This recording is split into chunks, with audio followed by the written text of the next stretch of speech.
एक हॉस्पिटल में एक लड़की जिसका नाम सवीना है उसे जबरदस्ती लाया जाता है। दरअसल उसे हिस्टीरिया की बीमारी होती है जिसमें वो अपने इमोशंस को कंट्रोल नहीं कर पाती और उसे एंजाइटी, गुस्सा, घबराहट सब कुछ एक साथ ही आना शुरू हो जाता है। इसीलिए उसे इस हॉस्पिटल में लाया जाता है जिसका इलाज यहाँ पर डॉक्टर कार्ल करने वाले थे। दरअसल वो उसके ऊपर टॉकिंग मेथड का इस्तेमाल करना चाहते हैं जिससे कि वो उसके अतीत की चीजों को बाहर निकाल सके जो कि उसके अनकॉन्शियस माइंड में थी, जिसकी वजह से वो बीमार हुई है। और इस मेथड को इमोशनल रिलीफ भी कहा जाता है क्योंकि जब पेशेंट को उस घटना की याद आती है तो इमोशनली उसे बहुत रिलीफ मिलता है जिससे वो हिस्टीरिया की बीमारी से बाहर आ जाता है। दरअसल ये पूरी थ्योरी डॉक्टर सिगमंड की है, लेकिन ये सिर्फ एक थ्योरी थी, इसीलिए दुनिया का कोई भी डॉक्टर उस मेथड को अपने पेशेंट्स के ऊपर इस्तेमाल नहीं करता और सभी डॉक्टर अपने पेशेंट्स के ऊपर शॉक थेरेपी का इस्तेमाल करते थे। लेकिन अब डॉक्टर कार्ल ये वाला मेथड सवीना के ऊपर इस्तेमाल करना शुरू करते हैं। उसके दौरान वो उसके पीछे बैठते हैं ताकि जब वो अपने पास्ट की गहराइयों में जाए तो वो उनकी वजह से डिस्ट्रैक्ट ना हो, क्योंकि वो जानना चाहते थे कि उसे हिस्टीरिया क्यों हुआ।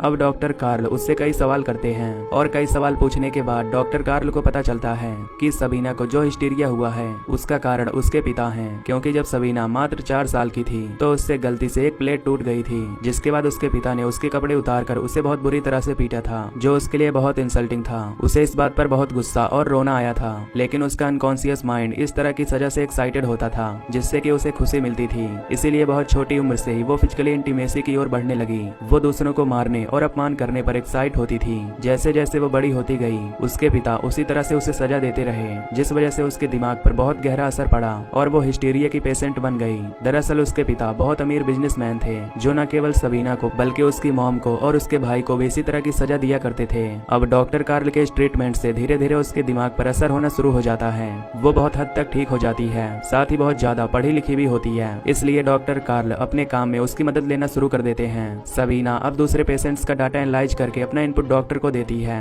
अब क्योंकि डॉक्टर कार्ल ने टॉकिंग मेथड के जरिए सवीना को बहुत हद तक क्योर कर दिया है, इसीलिए अब वो दूसरे पेशेंट्स के ऊपर भी इसी टॉकिंग मेथड का इस्तेमाल करने लगते हैं। दरअसल सवीना उनकी पहली पेशेंट थी जिसके ऊपर उन्होंने टॉकिंग मेथड का इस्तेमाल किया था। अब 2 साल बीत जाते हैं और सवीना लगभग पूरी तरह से ठीक हो चुकी है। डॉक्टर कार्ल के कहने पर अब सवीना मेडिकल कॉलेज में पढ़ाई करती है। साथ ही डॉक्टर कार्ल ने अपने इस मेथड से अपने पेशेंट को पूरी तरह से ठीक कर दिया है। इसीलिए 2 साल के बाद पहली बार उन्हें सिगमंड फ्रॉड बुलाते हैं जिन्होंने इस मेथड की थ्योरी लिखी थी। डॉक्टर कार्ल अपनी पत्नी, जिससे कि वो बहुत प्यार करते हैं, जो एक बहुत बड़े बिजनेसमैन की बेटी है, उसके साथ डॉक्टर सिगमंड फ्रॉड के घर जाते हैं। ये दोनों 13 घंटों तक बात करते हैं और 13 घंटों की गहरी डिस्कशन के बाद डॉक्टर कार्ल को समझ में आ जाता है कि डॉक्टर सिगमंड फ्रॉड के विचार उनसे पूरी तरह से अलग हैं। वो दूसरों की बात मानने के लिए बिल्कुल तैयार नहीं है, बल्कि वो दूसरों को अपनी बातों से इन्फ्लुएंस करने की कोशिश करते हैं। वहीं सवीना बार बार डॉक्टर कार्ल से मिलती है क्योंकि अब वो भी एक साइकेट्रिस्ट बनना चाहती है, लेकिन बार बार मुलाकातों में उसे पता ही नहीं चलता कि अनकॉन्शियसली वो डॉक्टर कार्ल की तरफ अट्रैक्ट हो रही है। वो अपने दिमाग में बहुत सारी फैंटेसीज उनके साथ इमेजिन करती है। दरअसल उसका कभी भी किसी के साथ कोई रिलेशन नहीं था। उसे पता था कि उसके साथ बचपन में चाइल्ड अब्यूज हुआ था और अब उसके दिमाग में जो फैंटेसीज थी वो डॉक्टर कार्ल के साथ पूरी करना चाहती थी। अब एक दिन जब ये बेंच पर बैठकर बात कर रहे होते हैं तब वो डॉक्टर कार्ल को किस करती है, लेकिन डॉक्टर कार्ल उसे रिस्पॉन्ड नहीं करते क्योंकि वो अपनी पत्नी को धोखा नहीं देना चाहते। वहीं दूसरी तरफ डॉक्टर सिगमंड, जिन्होंने इस मेथड की थ्योरी लिखी थी, वो एक पेशेंट को डॉक्टर कार्ल के पास भेजते हैं जो खुद एक डॉक्टर है जिसका नाम ग्रॉस है और वो भी एक साइकेट्रिस्ट है, लेकिन वो फिजिकल इंटीमेसी के आदी हैं। अब जब डॉक्टर ग्रास डॉक्टर कार्ल से बात कर रहे होते हैं तो डॉक्टर ग्रॉस उन्हें बताते हैं कि जब भी वो किसी पेशेंट का ट्रीटमेंट करते हैं तो वो उनकी हर एक डिमांड को पूरा कर देते हैं, भले ही वो पेशेंट की फिजिकल नीड क्यों ना हो। ऐसा करने से पेशेंट उनके साथ ज्यादा फ्री हो जाता है और उसका ट्रीटमेंट करने में आसानी होती है। डॉक्टर कार्ल डॉक्टर ग्रास को सवीना के बारे में, उसकी इच्छाओं के बारे में बताते हैं। डॉक्टर ग्रास कहते हैं कि तुम्हें उसकी इच्छा को पूरा करना चाहिए और डॉक्टर ग्रास की बात मानने के बाद डॉक्टर कार्ल सवीना के साथ अफेयर करते हैं। इसके बाद सवीना के दिल में जो भी इच्छाएं होती हैं वो डॉक्टर कार्ल के साथ पूरा करती है। जिस तरह से बचपन में उसके पिता उसे सजा दिया करते थे, क्योंकि भले ही वो आज हिस्टीरिया से पूरी तरह से ठीक हो चुकी है, लेकिन आज भी बचपन में जिस तरह से उसके पिता उसे सजा दिया करते थे उसी तरह के एक्शंस उसे एक्साइट करते हैं और डॉक्टर कार्ल उसकी इस इच्छा को पूरा भी करते हैं। लेकिन अब वो डॉक्टर सिगमंड फ्रॉड के पास जाते हैं, उससे सवीना के केस को डिस्कस करते हैं। डॉक्टर सिगमंड फ्रॉड कहते हैं कि वो एक निम्फोमैनिक है जिसके अंदर बहुत ज्यादा काम वासना होती है, जो इच्छाओं को पूरा करने के लिए किसी भी हद तक जा सकता है। पर यहाँ पर डॉक्टर कार्ल अपने और सवीना के अफेयर को छुपाते हैं। दरअसल डॉक्टर सिगमंड फ्रॉड की बहुत सारी ऐसी थ्योरी थी जो कंट्रोवर्शियल थी। उनका मानना था कि बहुत छोटे बच्चों के अंदर भी इस तरह की डिजायर्स आती हैं जो किसी न किसी तरह से उन्हें पूरा करते हैं। उनका यह भी मानना था कि लड़कियां अपने पिता से क्लोज इसलिए होती हैं क्योंकि उनके दिमाग में इसी तरह की डिजायर्स होती हैं हैं, इसीलिए उनकी बहुत सारी थ्योरी कंट्रोवर्शियल थी। वहीं दूसरी तरफ डॉक्टर कार्ल बहुत सारे अलग सेक्टर्स पर काम करना चाहते थे, जैसे कि पैरासाइकोलॉजी, टेलीपैथी, पर डॉक्टर फ्रॉड उन्हें मना कर देते हैं। तो ये बात डॉक्टर कार्ल को बिल्कुल अच्छी नहीं लगती। इसी तरह से वक्त बीतता जाता है।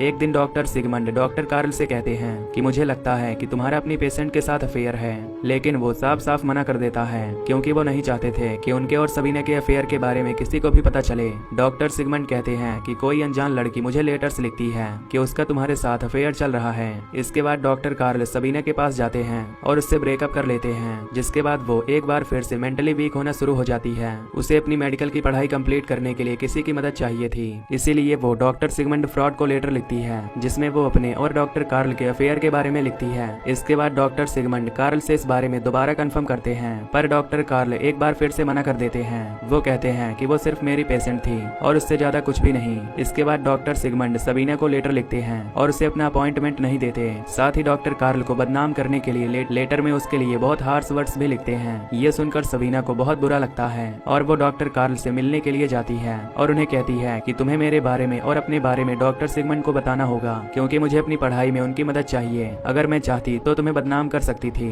लेकिन मैंने ऐसा नहीं किया। दरअसल वो उन्हें धमकी दे रही होती है और डॉक्टर कार्ल उससे डरकर डॉक्टर सिगमंड को लेटर लिखते हैं और सब कुछ सच बता देते हैं। जिसके बाद डॉक्टर सिगमंड कहते हैं कि तुम्हें अपने अफेयर को बंद करना होगा और साथ ही सबीना को अपॉइंटमेंट दे देते हैं। अब इस लेटर की बात डॉक्टर कार्ल की पत्नी को भी पता चल जाती है। इसी तरह से कुछ और साल बीत जाते हैं और एक दिन डॉक्टर सिगमंड फ्रॉड और उसके साथ डॉक्टर कार्ल दोनों अपनी टीम को लेकर अमेरिका जाते हैं, ताकि दुनिया को इस साइको एनालिसिस के बारे में बताया जा सके। और जब कॉन्फ्रेंस हो रही होती है तो डॉक्टर कार्ल और डॉक्टर साइमन के बीच में बहुत सारे आर्ग्यूमेंट होते हैं, क्योंकि हर एक पॉइंट पर दोनों अलग अलग तरह से सोचते थे और यहाँ पर सभी ने एक दूसरे का राइवल मानना शुरू कर देते हैं। यहाँ से इन दोनों के रास्ते भी अलग हो जाते हैं। दरअसल डॉक्टर कार्ल सिर्फ अपने पेशेंट का इलाज नहीं करना चाहते थे, बल्कि वो उन्हें सोचने की फ्रीडम भी देना चाहते थे, ताकि वो अपने फ्यूचर में कुछ भी अच्छा कर सके, जिस तरह से उन्होंने सबीना के केस में किया था। जबकि डॉक्टर सिगमंड पूरी तरह अलग सोचते हैं। वो इस बीमारी के इलाज को और भी डेवलप करना चाहते हैं। पेशेंट के ठीक होने के बाद उन्हें उससे कोई मतलब नहीं होता। और अब क्योंकि डॉक्टर सिगमंड फ्रॉड और डॉक्टर कार्ल के बीच में कोई बातचीत नहीं होती,